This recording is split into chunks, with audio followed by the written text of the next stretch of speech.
दोस्तों, कैसे हैं आप लोग। आशा करता हूं आप सभी लोग अच्छे होंगे। आपका अपने YouTube चैनल परफेक्ट इंग्लिश में स्वागत है। बच्चों, आज हम अपने प्रोनाउन के टॉपिक को स्टार्ट करेंगे। दोस्तों, टाइम ना वेस्ट करते हुए इस अपने नाउन के टॉपिक को शुरू करते हैं। प्रोनाउन के टॉपिक को। प्रोनाउन मीन्स सर्वनाम। सर्वनाम।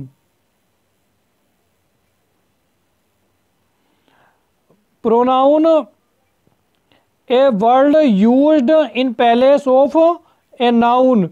जो नाउन के बदले प्रयुक्त होने वाले शब्द को प्रोनाउन कहते हैं। यानी जो शब्द नाउन के बदले में प्रयोग किया जाता है। जैसे दोस्तों, एक वाक्य है, Ram is a boy. Ram is a boy. अब हम इसकी एक विशेषता बता देंगे कि he is good. He is good. तो ये राम के बदले में क्या आ गया? ही। तो जो ये राम होता है नाउन, तो ये राम के नाउन के बदले में क्या यूज कर लिया हमने? ही। तो ये नाउन के बदले में जो शब्द आया है उसे ही बोलते हैं हम pronoun. Are you getting?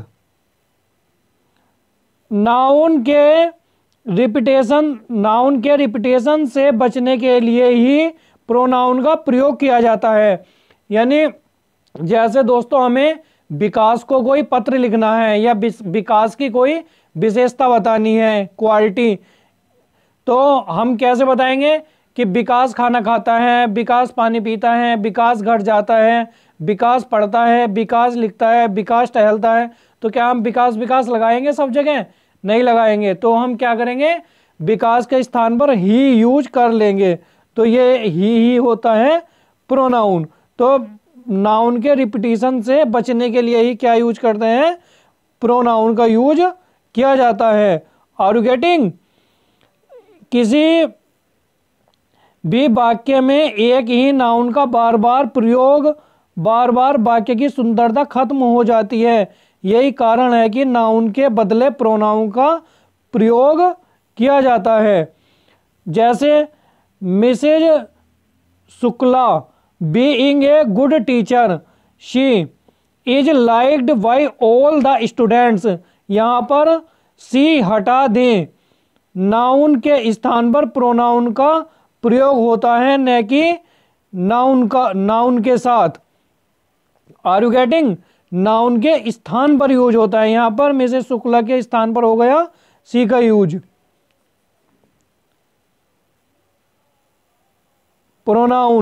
Pronoun के टाइप्स हैं ये दोस्तों। प्रोनाउन कितने प्रकार के होते हैं?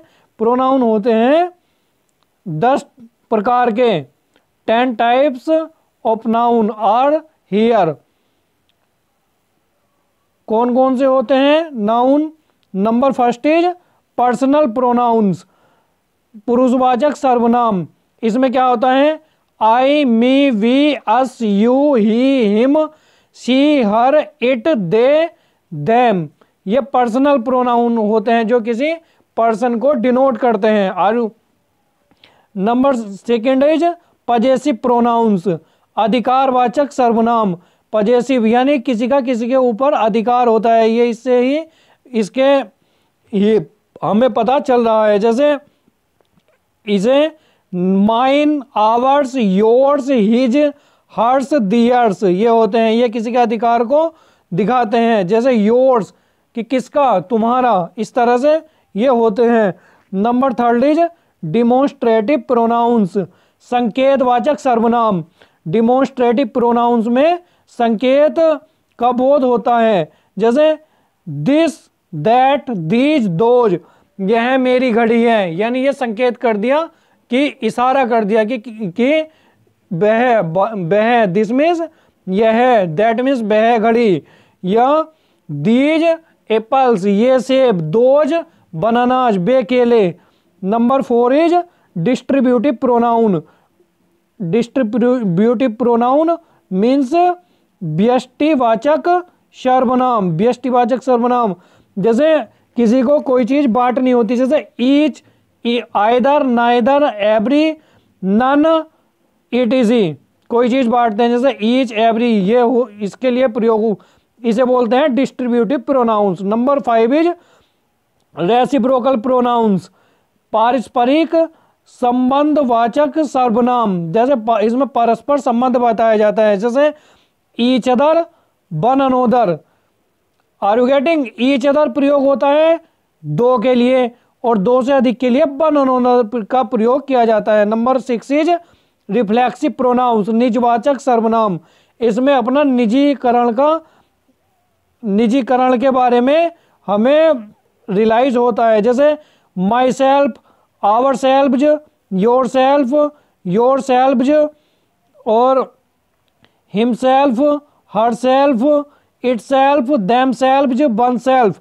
नंबर 7 इज एम्फेटिक और एम्फेसाइजिंग प्रोनाउंस, दबाव सूचक सर्वनाम। इससे हमें दबाव महसूस होता है, जैसे my self, ourself, your self, yourself, himself, her self, it self, themself, oneself का प्रयोग जब सब्जेक्ट कर्ता पर दबाव डालने के लिए किया जाता है। यानी कि ये ऊपर भी इसी तरह के थे रिफ्लेक्सिव प्रोनाउंस, बट अब इन पर ये कर्ता पर दबाव डालेंगे तब इसे बोलते हैं एम्फेटिक प्रोनाउंस। तब ये एम्फेटिक प्रोनाउन एम्फेसाइजिंग प्रोनाउंस कहलाते हैं, जैसे you yourself are responsible for your problems. तुम अपनी समस्याओं के लिए खुद ही जिम्मेदार हो। तो इस योरसेल्फ ने इस यू पर दबाव डाल दिया। ही हर्ट हिमसेल्फ, वह खुद को ही हानि पहुंचाता है। नंबर 8 क्या है? नंबर 8 इज इंडेफिनिट प्रोनाउंस, अनिश्चयवाचक सर्वनाम, जो अनिश्चय होते हैं, जैसे everybody, somebody, nobody, anyone, everyone, someone, no one, anyone, everything, something, nothing, anything, all, some, any, both, another, much, few, little. यानी इंडेफिनिट होता है, जैसे एवरीबडी मीन्स होता है कि कोई भी, ये पता नहीं है कि कितने, यानी इससे हमें ये नहीं पता चलता है कि कितना है। नेक्स्ट इज रिलेटिव प्रोनाउंस, संबंधवाचक सर्वनाम। हु, जैसे हु, हुम, हुज, बिच, दैट इत्यादि, ये जोड़ने के लिए प्रयुक्त होते हैं।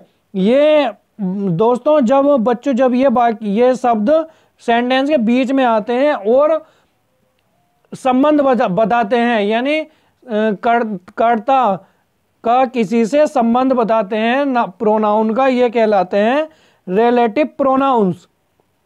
कर्ता का संबंध बताते हैं। नंबर 10 इज इंट्रोगेटिव प्रोनाउंस, प्रश्नवाचक सर्वनाम, जैसे हु, हुम, हुज, बिच इत्यादि, ये प्रश्न पूछने के लिए प्रयुक्त होते हैं। यानी कि इन शब्दों का प्रयोग जब होता है जब हम प्रश्न पूछते हैं, और ये सब एक से होते हैं, परंतु इनमें क्या डिफरेंस होता है? जब ये वर्ड सेंटेंस के बीच में आते हैं, ये वर्ड ये, तो इन्हें बोलते हैं रिलेटिव प्रोनाउंस। बट जब ये सेंटेंस के शुरू में आकर के क्वेश्चन पूछने के काम आते हैं, प्रश्न पूछते हैं, तो इन्हें बोलते हैं interrogative pronoun. Are you getting? दोस्तों आशा करता हूं आपको समझ में आ रहा होगा। आप इसके नोट्स बनाते चलिएगा, इससे आपको रिवाइज करने में आसानी हो जाएगी। ये प्रोनाउन का चार्ट है कि कितने टाइप के प्रोनाउन होते हैं कि प्रोनाउन। चलिए इसे देखते हैं। The case of personal pronouns, personal pronoun के कौन कौन से केस होते हैं? ये होता है फर्स्ट पर्सन, सेकंड पर्सन और थर्ड पर्सन। ये फर्स्ट पर्सन में होते हैं दो प्रकार के, जैसे singular person, plural person. Singular person में कौन कौन से आते हैं? सब्जेक्ट में आते हैं आई और वी, फर्स्ट पर्सन में आई और प्लूरल में वी आता है सब्जेक्ट में, और ऑब्जेक्ट में होता है मी अस। यानी कि सब्जेक्ट होता है जब ये वर्ब से पहले आता है, इसे बोलते हैं सब्जेक्ट, यानी नॉमिनेटिव केस में होता है ये, और ये ऑब्जेक्ट होता है, ये आता है वर्ब के बाद ऑब्जेक्ट। और पजेसिव एडजेक्टिव कब होता है? पजेसिव एडजेक्टिव ये होता है माई और आवर। ये पजेसिव एडजेक्टिव जब दोस्तों जब ये इसका यूज करेंगे तब आपको इसके बारे में पता चल जाएगा। माई और आवर यानी कि ये विशेषता बताते हैं नाउन की। Are you getting? कि my hood, my bike, my bicycle, है ना, my book, my brush, our train, our bus, our brush. Are you getting? इस तरह से। और ये पजेसिव प्रोनाउंस इसमें होते हैं माइन और आवर्स, ये पजेसिव प्रोनाउन होते हैं। Number second is second person, इसमें होता है सिंगुलर और प्लूरल केस में होते हैं। तो इसमें सब्जेक्ट में होता है यू, ऑब्जेक्ट में भी यू होता है, और पजेसिव एडजेक्टिव में होता है योर मीन्स तुम्हारा, यानी कि ये पजेशन मीन्स होता है अधिकार दिखाना, ये अधिकार दिखाते हैं। तो इसके बाद में इसकी योर मीन्स तुम्हारा, क्या तुम्हारा, इसके बाद में नाउन जरूर आता है। Number next is possessive pronouns में योर, यू के लिए आता है yours. Number third is third person में क्या होता है? सिंगुलर और प्लूरल इसमें भी होते हैं। इसमें सिंगुलर में होता है सी, ही, इट, और प्लूरल में होता है दे। सिंगुलर में ऑब्जेक्ट में क्या होता है? हर, हिम, इट, और दे के लिए होता है देम। और ये पजेसिव एडजेक्टिव्स में क्या होता है? ये अधिकार दिखाते हैं, इसमें होता है हर, हिज, इट्स, दियर। और पजेसिव प्रोनाउंस में होता है हर्स, हिज, दियर्स। दोस्तों और ये खाली जगह छोड़ दी है, ये जोड़ दिया इट के लिए, इट का पजेसिव प्रोनाउन नहीं होता है, ये है ना, ये खाली जगह है दोस्तों। नेक्स्ट इज ये चार्ट दोस्तों अगर आप 1 से 2 बार देख लेंगे और एक बार अपने नोटबुक पर बनाकर अभ्यास कर लेंगे तो आपको दिक्कत नहीं आएगी। ये चार्ट याद होना बहुत जरूरी है दोस्तों। नेक्स्ट इज अब सभी प्रकार के प्रोनाउन को विस्तार से देखें। Number first is use of personal pronoun. अब इनका यूज किस किस तरह से करते हैं? नंबर फर्स्ट इज वे प्रोनाउंस जो तीनों प्रोनाउंस जैसे फर्स्ट पर्सन, सेकंड पर्सन तथा थर्ड पर्सन में प्रयुक्त होते हैं पर्सनल प्रोनाउंस कहलाते हैं। जैसे पर्सनल प्रोनाउंस होते हैं नॉमिनेटिव केस। नॉमिनेटिव को अगर ये दोस्तों अगर आपको समझ में नहीं आ रहा है तो इसे सब्जेक्टिव भी बोल सकते हैं, ये सब्जेक्ट की तरह यूज होते हैं। जैसे इसमें होता है आई, सी, दे, वी, और इसका ऑब्जेक्टिव केस होता है मी, हर, देम, अस। नॉमिनेटिव केस होता है, और नॉमिनेटिव केस और कौन कौन से होते हैं? ही, इट, यू, और इनका ऑब्जेक्टिव केस क्या होता है? Him, it, you. इसे I, we, you, he, she, it, they. Are you getting? इस तरह से ये चाहे तो दोस्तों आप सीक्वेंस से भी याद कर सकते हैं, जैसे ऊपर दिया था ये सेम वैसे ही है, इसे भी देख लेंगे। Next is rule first. Rule first क्या कहता है? किसी सेंटेंस के वर्ब के पहले प्रोनाउन का प्रयोग हो तो नॉमिनेटिव केस में होता है। जैसे दोस्तों कोई सेंटेंस होता है और उसके वर्ब से पहले किसी प्रोनाउन का प्रयोग होता है तो वो होता है नॉमिनेटिव केस में। Are you getting? ये दोस्तों ये बेसिक सी बात है, इसे ध्यान रखेंगे। अगर प्रोनाउन का प्रयोग वर्ब के बाद हो तो ऑब्जेक्टिव केस में होता है, ये दोस्तों ये बेसिक बातें हैं, ये इन्हें पता होना चाहिए। जैसे जैसे क्या होता है, आई टीच हिम, मैं उसे पढ़ाता हूं, ये एक्टिव वॉइस है। तो इसमें क्या होगा दोस्तों, इसमें ये वर्ब है। ये वर्ब कौन सी होती है, जैसे वर्ब होती है जैसे हम कोई कार्य करते हैं, इस वर्ब की पहचान जरूर होनी चाहिए दोस्तों। उसके बाद में फिर हमें आसानी हो जाती है। जैसे हम कुछ काम करते हैं, पढ़ाना, सोना, खेलना, दौड़ना, रुकना, जाना, टहलना, गिरना, है ना, छलांग लगाना, खाना बनाना, खाना परोसना और सफाई करना, ये क्या होते हैं, ये हमारी वर्ब होती हैं, एक्शन होते हैं। Are you getting?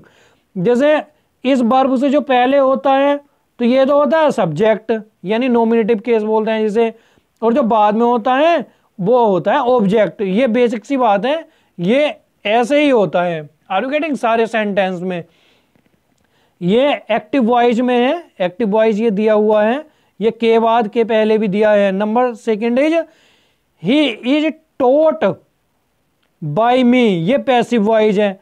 Passive voice मैं आपको डिटेल डिस्कशन आपके साथ करूंगा एक्टिव वॉइस पैसिव वॉइस में।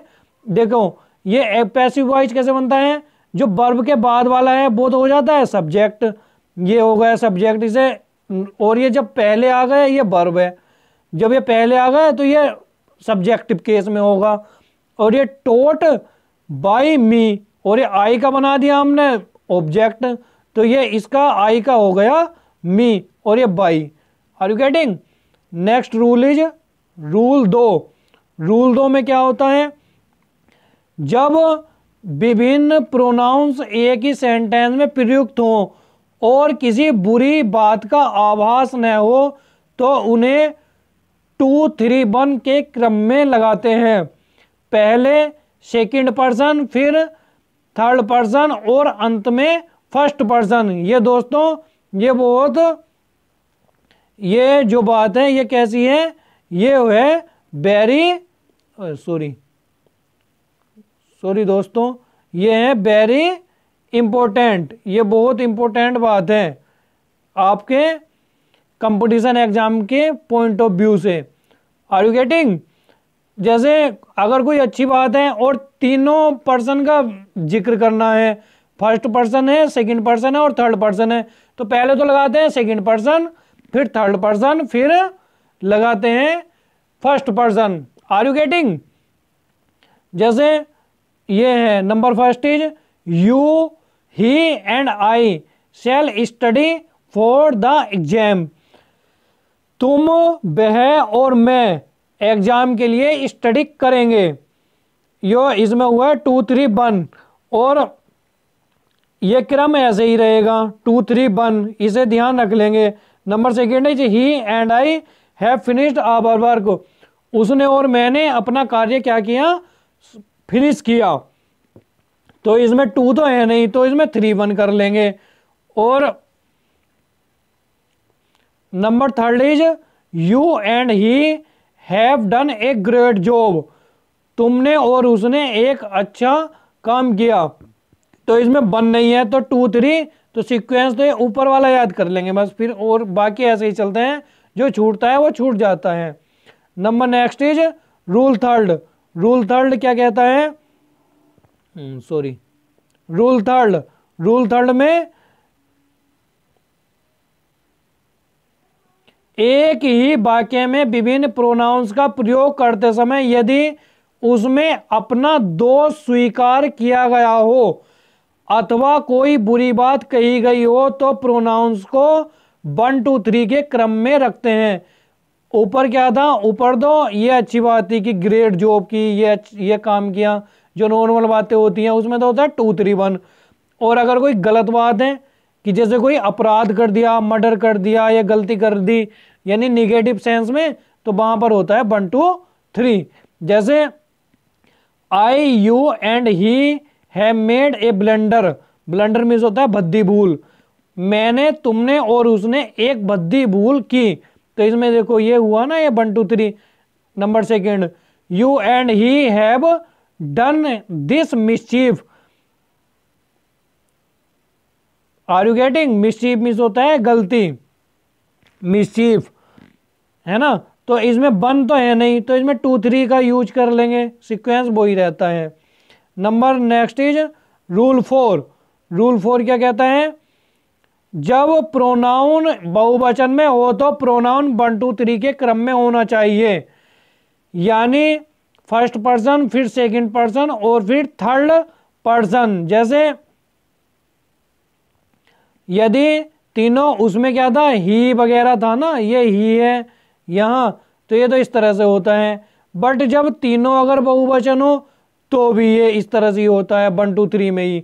जैसे we, you and they should now get down to work.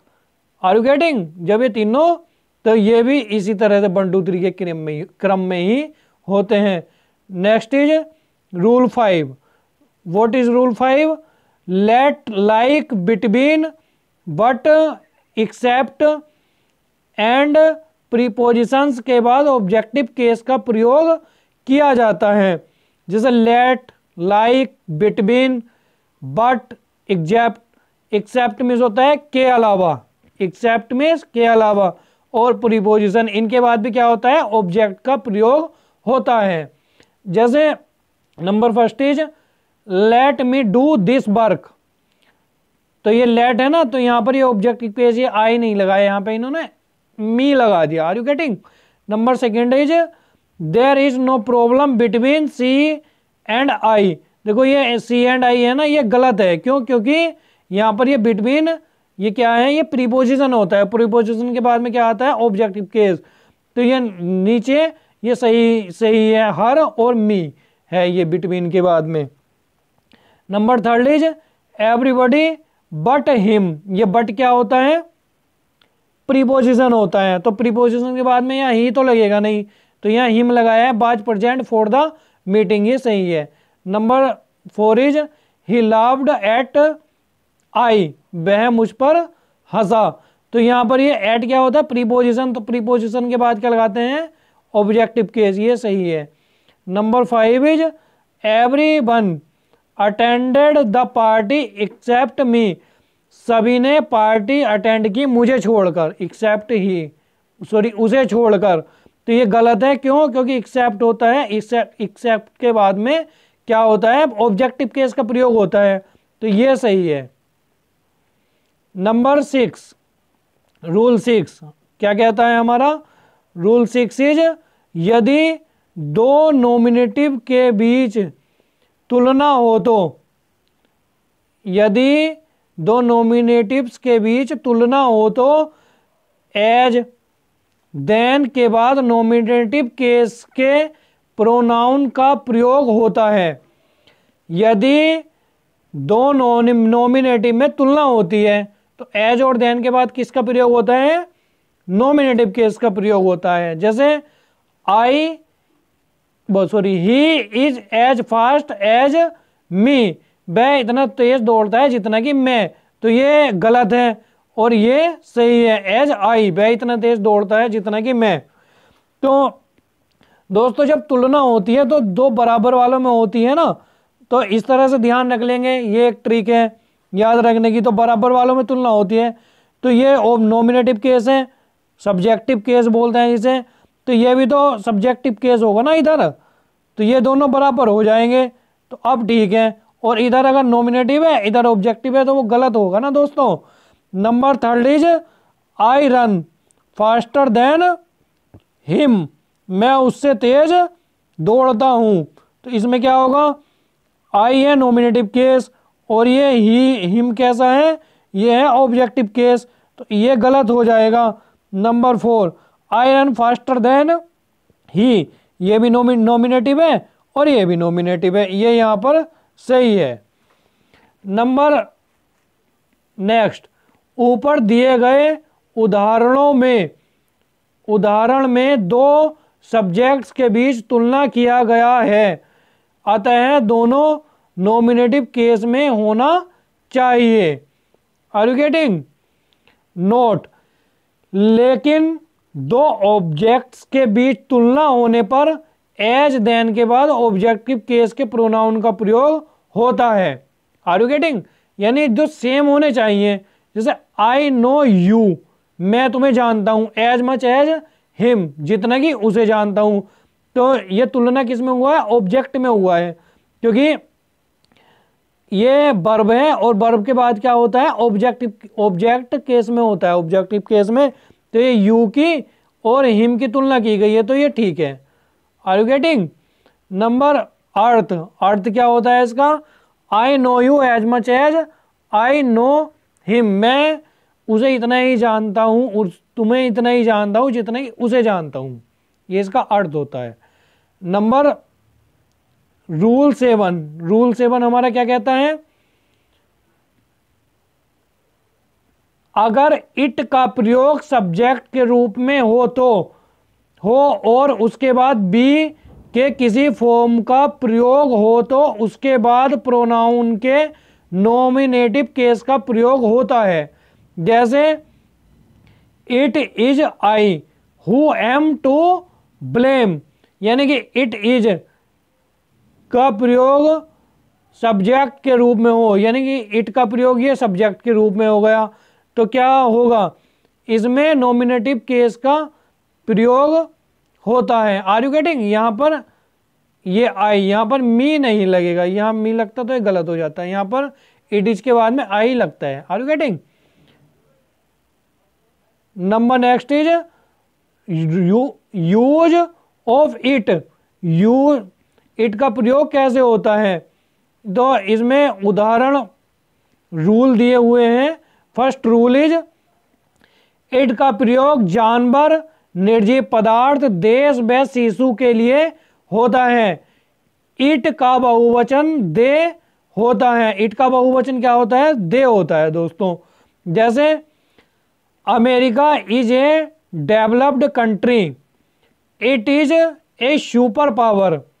Are you getting? America क्या होता है? अमेरिका निर्जीव है, सॉरी निर्जीव नहीं है, देश है, तो देश के लिए होता है, इट का प्रयोग होता है। तो यहां पर इट लगा दिया, इसलिए ही और सी नहीं लगेगा। ही और सी कहां लगता है? ही लगता है मेल के लिए और सी लगता है फीमेल के लिए, ये भी हम ध्यान रखेंगे।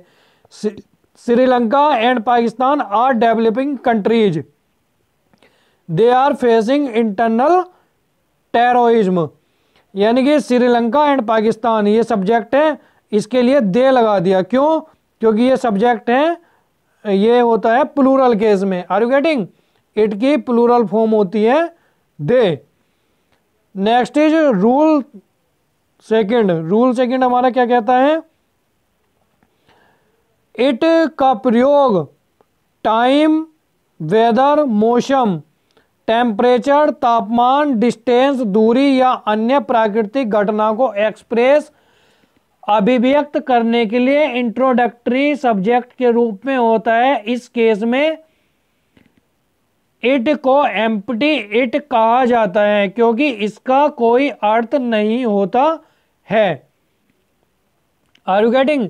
यानी कि जहां पर जैसे मौसम के लिए, समय के लिए, टेम्परेचर के और दूरी के लिए, जैसे वर्षा हो रही है, आर यू गेटिंग? वर्षा हो रही है। इट इज विंटर, ठंड हो रही है। इट इज मार्च, मार्च चल रहा है। इट इज मॉर्निंग, सुबह हो रही है। इट इज 6 o'clock, 6 बजे हैं। इट इज मंडे, आज मंडे है, यानी सोमवार है। Are you getting? इसमें ये सब्जेक्ट का काम करता है इट, ये इट होता है यहां पर subject. Next is rule third, rule third हमारा क्या कहता है? इट का प्रयोग इन्फिनेटिव जिरंड या तथा क्लाउज के बदले में भी होता है। जैसे it is it to solve it, इसे सोल्व करना कैसा है? इजी है। It is said that virtue is its own reward, यानी कि इट का प्रयोग इन्फिनेटिव जिरंड तथा क्लाउज के बदले में भी होता है। नंबर रूल 4, इट का प्रयोग सेंटेंस के सब्जेक्ट के रूप में नाउन या प्रोनाउन पर जोर डालने के लिए होता है। यानी कि नाउन और प्रोनाउन पर जोर डालना हो तो किसका प्रयोग करते हैं? इट का प्रयोग करते हैं। जैसे it was he who made this mistake, तो इस पर जोर डाल दिया किसने? इट ने। Next is rule 5। रूल 5 में क्या है?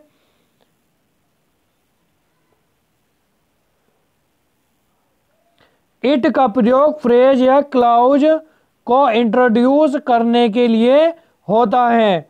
जैसे that the record will break today is probable, यानी कि ये एक क्लोज है। Are you getting? ये क्लोज है। क्लोज क्या होता है? जिसमें सब्जेक्ट और वर्ब आता है उसे क्लोज बोलते हैं। It is probable that the record will break today. Are you getting? ये इस ऊपर वाले क्लोज इस पूरे पर इस इट ने अकेले ने क्या डाल दिया? जोर डाल दिया।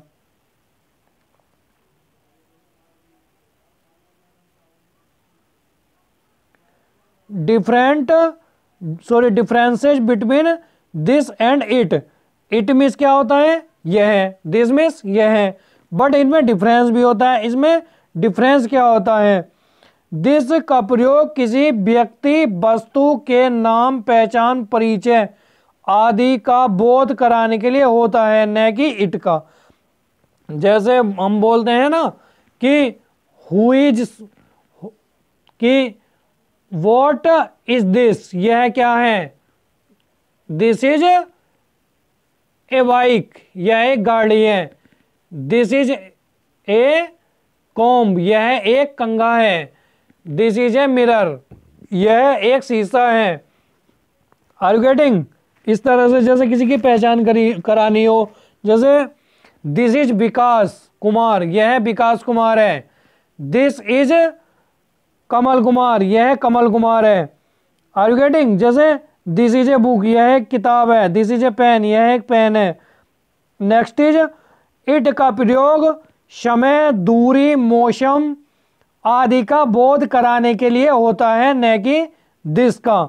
यानी समय, दूरी, मौसम आदि का बोध कराने के लिए किसका प्रयोग होता है?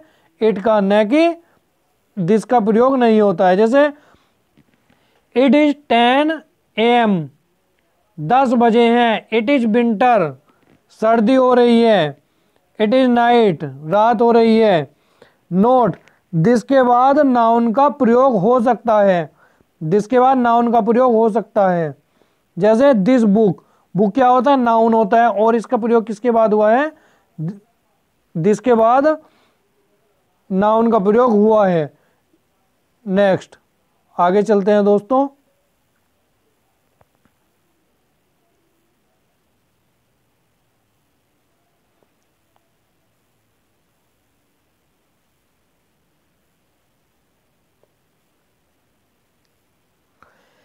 इट के बाद नाउन का प्रयोग नहीं हो सकता। इट के बाद में नाउन का प्रयोग नहीं होता है, बट दिस के बाद होता है, क्योंकि नाउन के स्थान पर प्रोनाउन का प्रयोग होता है।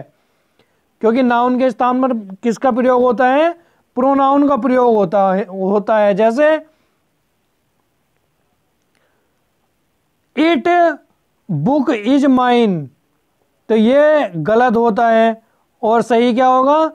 इट इज माई बुक, यह मेरी बुक है, किताब है। नेक्स्ट, दिस का प्रयोग किसी सिंगुलर के नाउन के तरह इंगित करने के लिए किया जाता है जब वह नाउन समीप हो।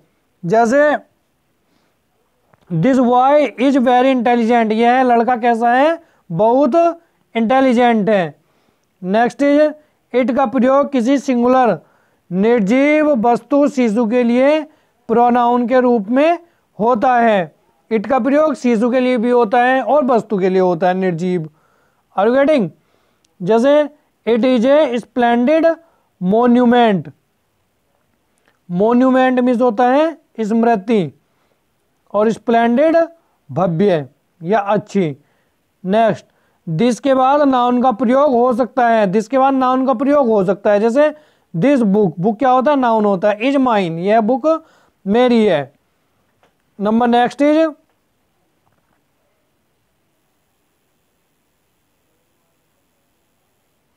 Use of the pronounce of possessive case. Possessive case के प्रोनाउन का यूज कैसे होता है, इसकी एक सारणी है दोस्तों, ये इसे हम सबसे पहले देख लेंगे। जैसे नॉमिनेटिव केस या सब्जेक्टिव केस भी बोलते हैं इसे। इसमें होता है I, we, you, he, she, it, दे।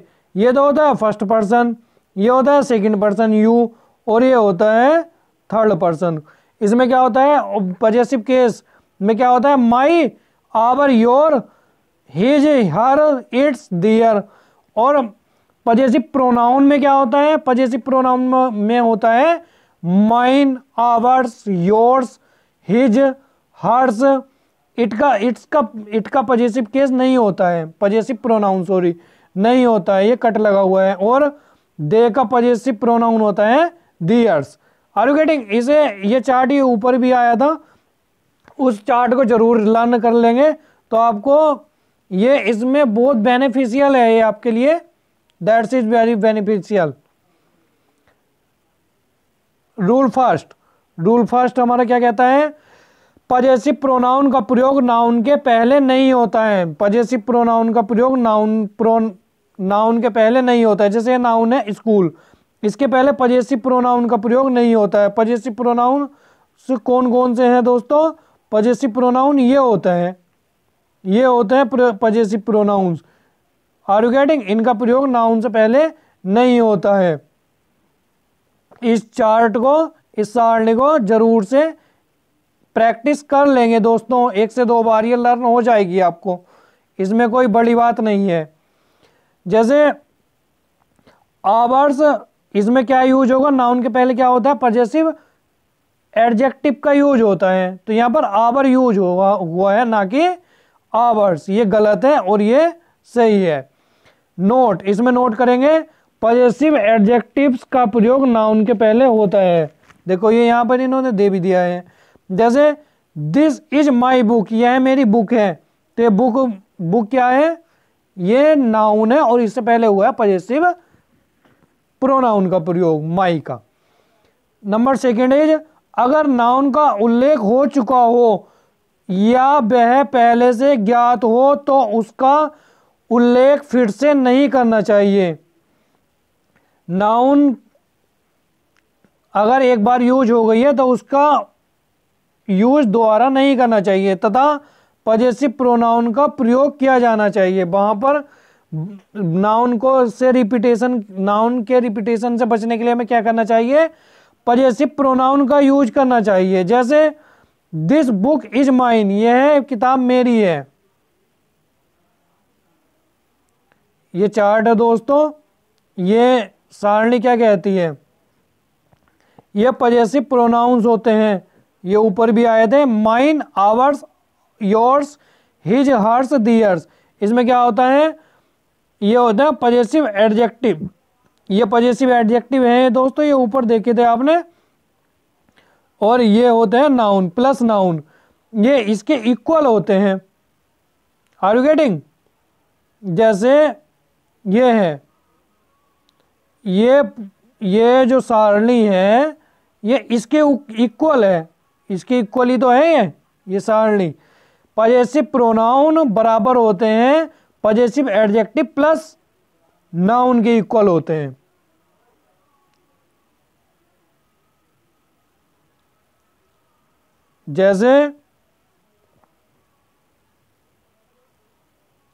जैसे हिज, थर्ड इज हिज का यूज, हिज का प्रयोग पजेसिव एडजेक्टिव एवं पजेसिव प्रोनाउन दोनों के यूज रूप में होता है।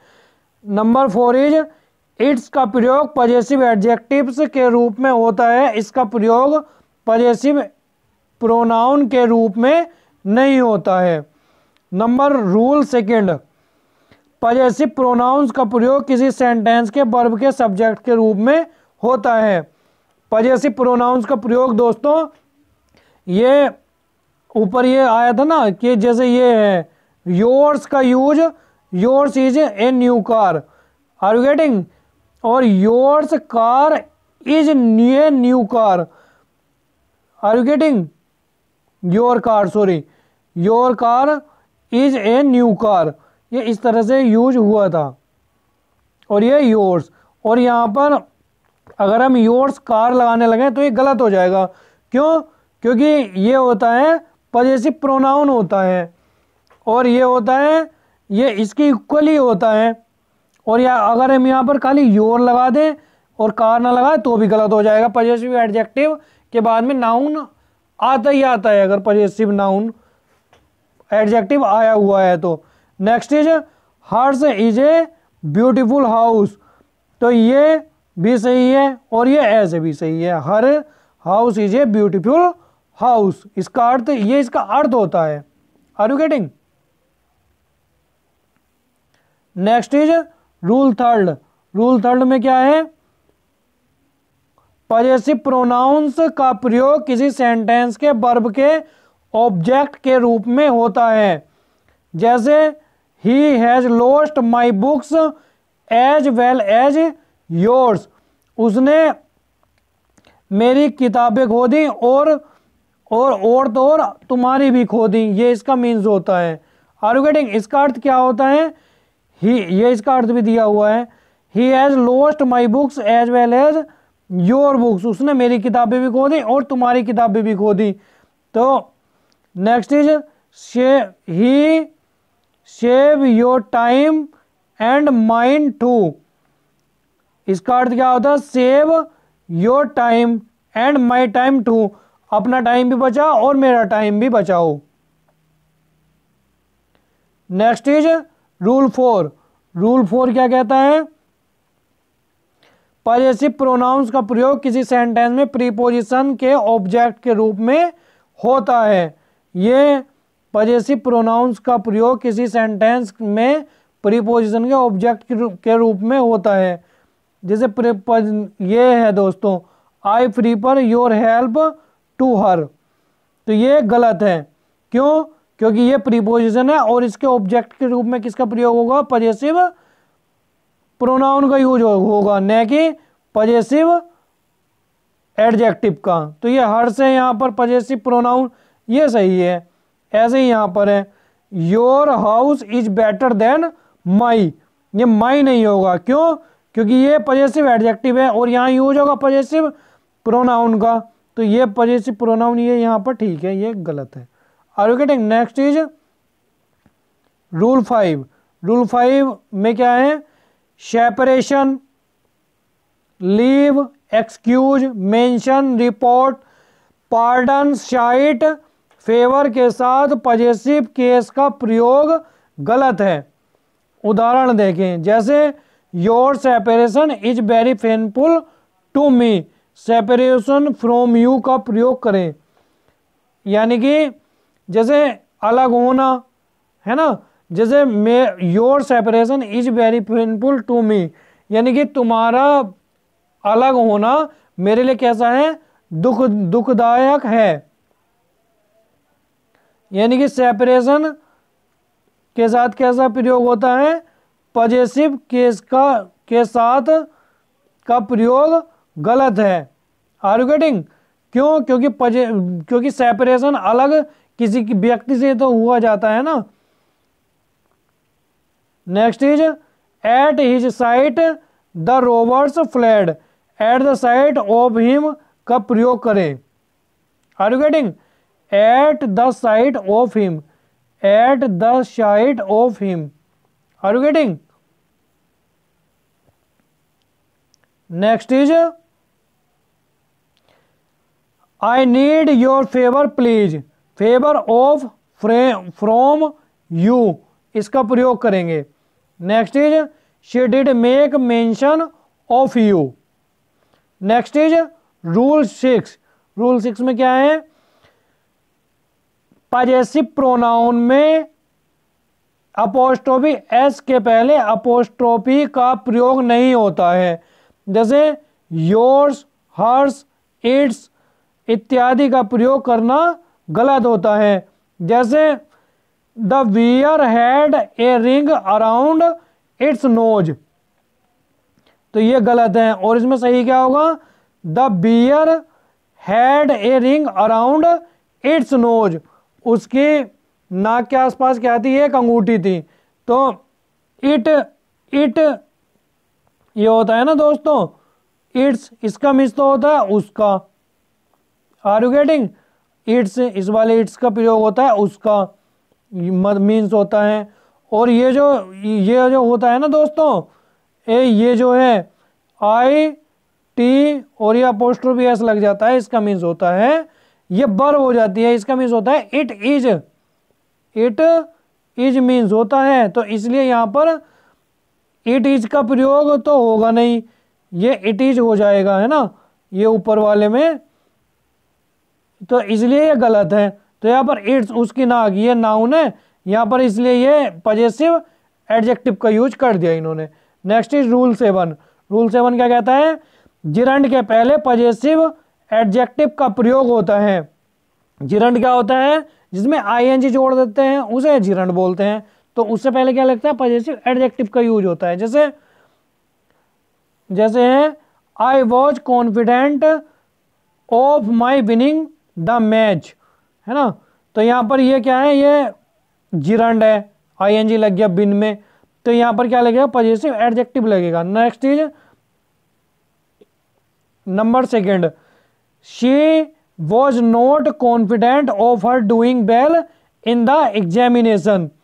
तो इसमें ये डू क्या होता है? डूइंग क्या है? ये है जिरंड है, डूइंग है जिरंड, तो इससे पहले लगेगा पजेसिव एडजेक्टिव लगेगा her. Are you getting? Next is rule of reflexive pronoun. ये है ना दोस्तों, यूज ऑफ रिफ्लेक्सिव प्रोनाउन। दोस्तों आज केवल बस इतना ही, ये यूज ऑफ रिफ्लेक्सिव प्रोनाउन ये हम नेक्स्ट सेशन में अपने देखेंगे। दोस्तों आशा करता हूं आपको हमारी ये क्लास अच्छी लगी होगी। दोस्तों आप मुझे कमेंट करके ज़रूर बताएं कि आपको हमारी ये क्लास कैसी लगी। दोस्तों आप कमेंट करके बताएंगे दोस्तों, तभी मुझे पता चलेगा कि मैं कैसा काम कर रहा हूँ, तभी मुझे अपनी गलती पता चलेगी। क्योंकि दोस्तों अपनी गलती खुद को तो पता होती नहीं है इंसान को, तो इसलिए दोस्तों आप मुझे मेरी कमी बताएं। और दोस्तों मेरे चैनल को ज़्यादा से ज़्यादा सब्सक्राइब करें और शेयर कर दें, इससे मेरा भी उत्साह बढ़ेगा और मैं भी अच्छी से अच्छी वीडियो बना करके लाऊंगा। थैंक यू दोस्तों।